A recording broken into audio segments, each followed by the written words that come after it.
Hello, this is Meshell Baker, Vision Mastery Strategist, and I'm here today with value tip number 14, and the word is courage. Courage is the ability to face fear, pain, grief, to take risks, or to do anything that frightens you.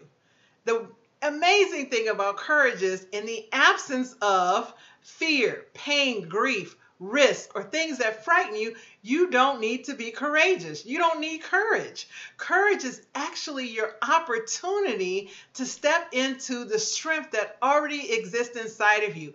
Everything is happening because you've requested more, better, or different in your life.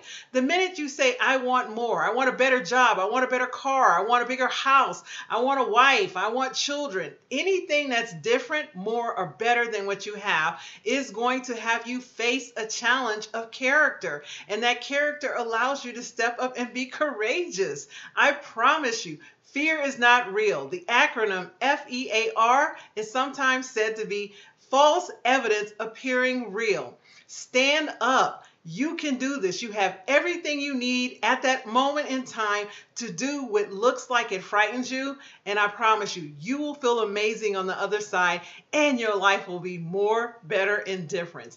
It takes you out of your comfort zone, and anything worth having is always outside of the comfort zone. This is Meshell Baker, Vision Mastery Strategist. Have a blessed evening. And remember, you are blessed to be a blessing.